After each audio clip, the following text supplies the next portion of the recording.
Hello, my name is Lucy. And mine is Jose.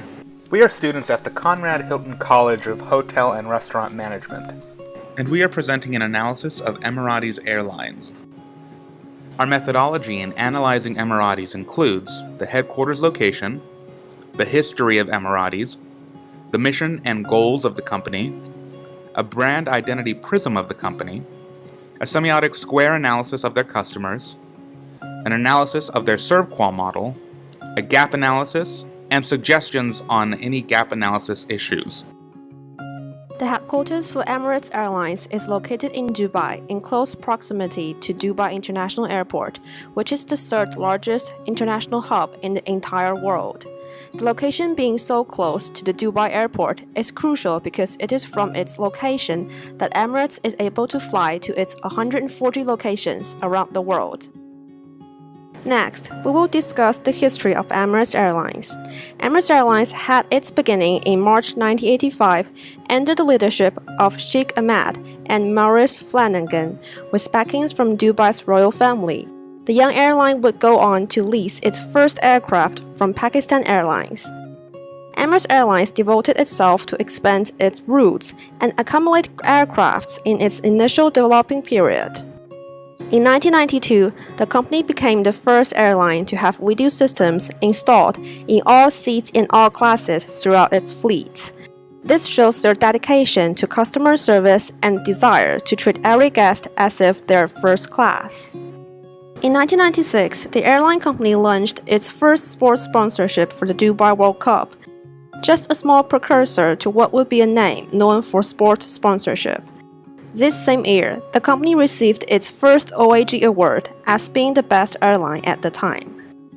The following decades for Emirates Airlines will be all about considerate accumulation of advanced aircraft and expanding its business partnerships and global influence, including the hospitality business by opening Al Maha Resorts and Spa in 1999 and Emirates Harbor Hotel and Marina Hotel in 2007. In the year 2000, Emirates launched Flyer Loyalty Program, signaling a growth in the airline as a whole. In 2004, Emirates became the main sponsor of Arsenal Football Club. This was one of the biggest club sponsorships in English football history, and solidified their European market sponsorship. Now, Emirates has received 12th consecutive award for Best In-Flight Entertainment at Skytrax World Airline Awards 2016 and has launched a second campaign to explore its economy class, showing its dedication to the comfort of every guest. Next, we will discuss the mission and goals of Emirates Airlines. We start with the phrase prevalent in their marketing materials, "Hello Tomorrow." This shows Emirates' desire to move forward and never settling.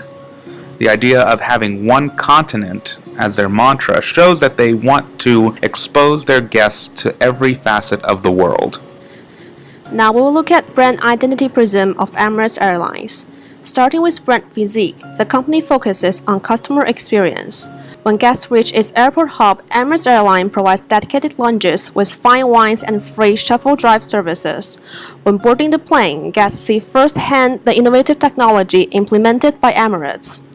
The interior design of its aircraft lends itself to a luxury appearance, with bright shining lights and broad comfortable seats. The cabin crews of Emirates Airlines wear poached yellow uniforms, white and red Arabic-style headgear, are well trained. For relationship mode, Emirates Airline is known for its high-quality service. From the accessible and passionate cabin crews to the high-end technology and the exclusive, customized, high-class services, Emirates Airlines shows their focus on every detail of the benefits of their guests. The reflection of Emirates Airlines positions their customers to be globalists, meaning they share a sense of youth and energy, which motivates them to be well-traveled with a sense of connectivity to collect global hopes, dreams, and aspirations. The brand personality of Emirates Airlines is personified the idea of cool class. Sheikh Ahmed is the personification of wealth and affluence, has been able to translate that into an airline that is everything a sheikh could want short of a private jet. Emirates' culture is upper-class precision, connecting and friendly. Emirates prides itself on not just offering superior service, but embraces the idea of the communal aspect of people traveling together. It is a much more than just a point A to point B experience. This culture of wanting to create a global neighborhood discards the monotony of travel to give the customer a more enhanced time flying on Emirates. The customer self-concept is a customer that wants to feel as if they're on top of the world.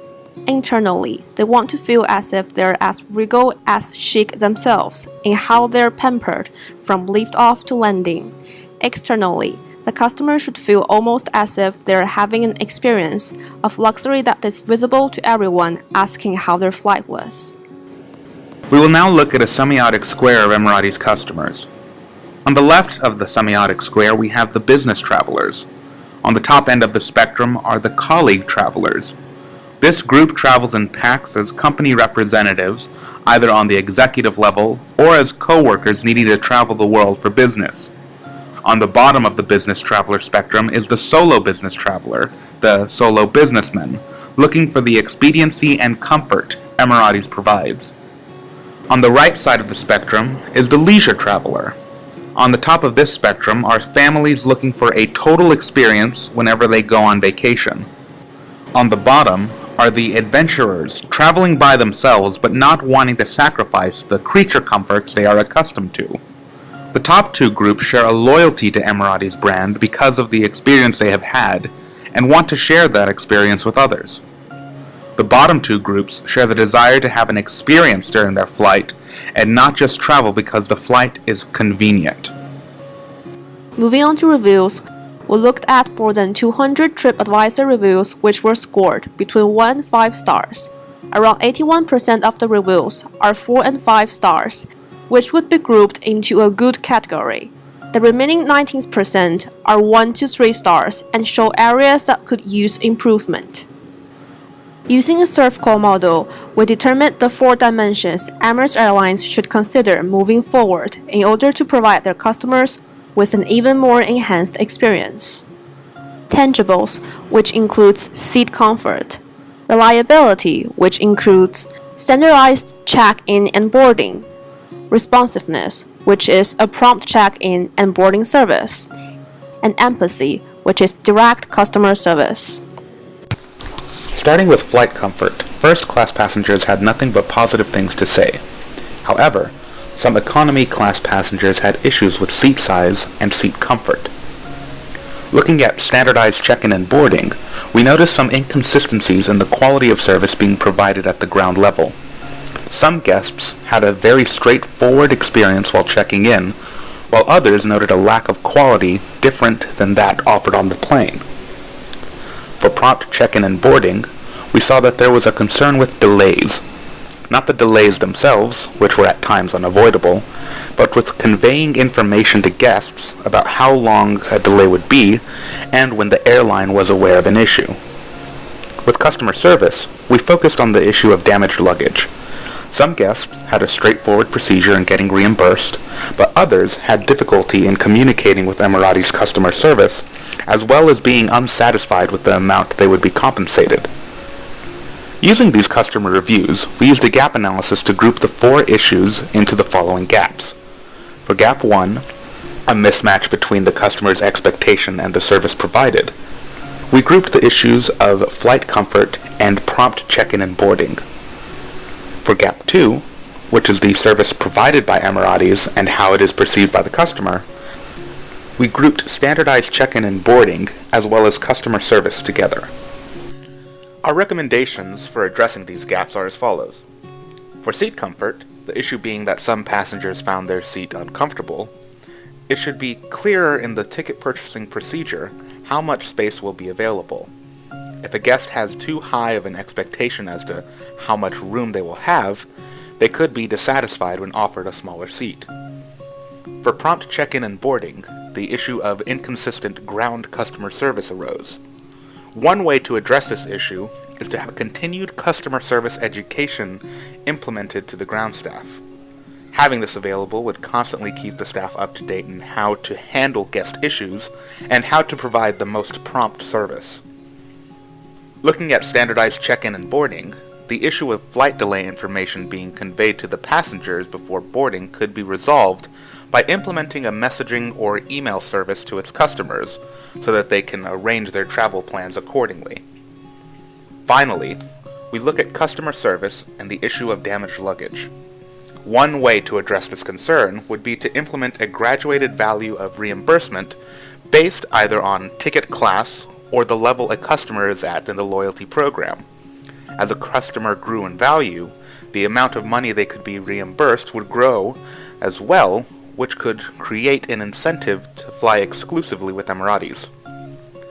All of these recommendations taken into consideration could provide a guest with an even more enhanced travel experience on what is considered one of the best airlines in the world.